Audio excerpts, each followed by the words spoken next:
London hovers between good business and the Brexit blues. The investment banks are doing well, but business is threatening to migrate. The government is vying for ideas. In the UK, the cap on banker bonuses could be abolished. I talked about this in another video. Bank managers let this test balloon fly. They would like to get rid of the cap introduced by the EU 7 years ago, which limits bonuses and success bonuses to twice the fixed salary. The Times reported that it had been discussed in confidential post-Brexit consultations with the government. But the trial balloon burst. The Ministry of Finance has denied it. Such a move would be controversial.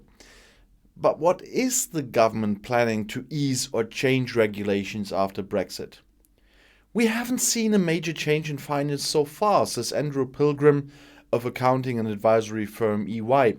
However, after Finance Minister Rishi Sunak's speech in July, it had become clear to everyone that Britain was no longer building on equivalence with EU regulation. Brussels ultimately blocked recognition of the British rules. The climate is pretty poisoned, said a bank insider. Britain must now find its own way. In the city, most had hoped for a very close connection to EU rules. Equivalence, which Brussels attests, would continue to promise them unhindered EU market access. In his mentioned House speech, Sunak highlighted the opportunities that an independent nation has through its own regulation. He said the UK will use its newfound freedoms to take its own approach. But what does that mean? London bank managers are currently being showered with papers, drafts, and minutes of advice.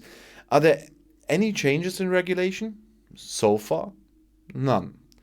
Technical details are being worked on, such as the revision of the EU Solvency II directive for insurers and MiFID II for financial market providers.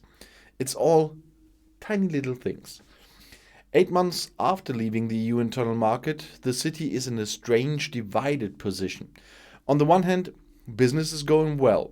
During the crisis, the investment banks earned billions by procuring urgently needed liquidity for companies through bond issues, loans, and in some cases, share capital increases.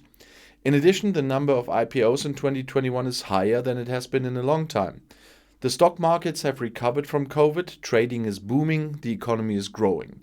It's going really well for the investment banks, advisors and dealers, says a German banker who has been working on the Thames for 30 years.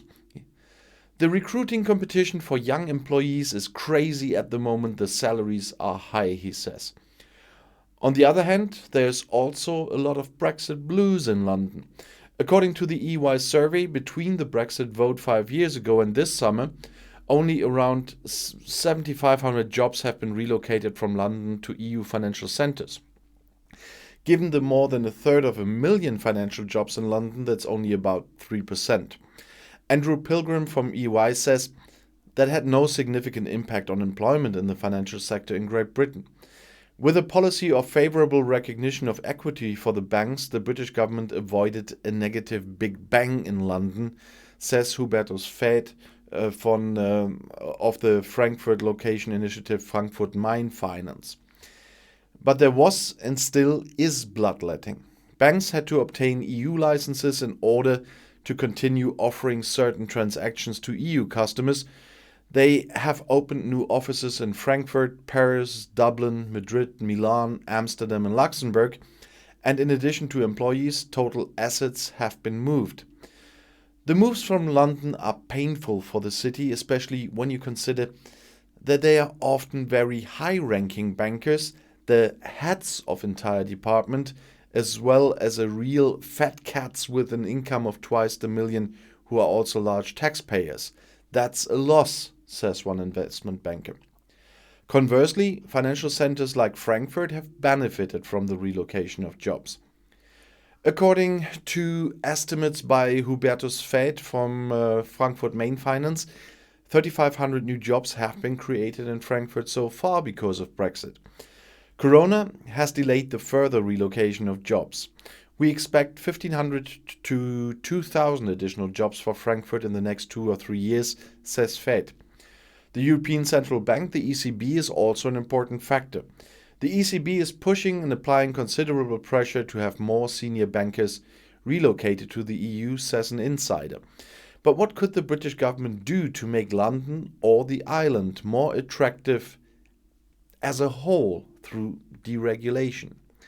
Andrew Pilgrim from EY says there's already hope that the UK can be faster, more flexible and more innovative in regulation, for example in areas such as fintechs, digital companies, artificial intelligence. They no longer have to consult with 27 other countries, and they can take more risks, but that can backfire. Finance Minister Sunak is focusing on the financing and IPOs of fast-growing fintechs, some of which have already reached billions in valuations.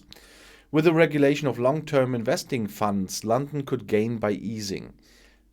That's at least what F.A.Z believes. And he says that would be wise because infrastructure financing has enormous potential and EU regulation is very complex. But it does have reason to do that. Clearing the settlement of euro-denominated interest rate derivatives threatens London. For Deutsche Börse, this means the opportunity to gain further market share, says F.A.Z. The transition period granted by Brussels after Brexit will expire in 10 months. And so you shouldn't forget at the moment when you talk about Brexit, there's still a number of transition periods in place. We are not at the end of it when everything is in full force. And I'll see you in my next video. Bis gleich.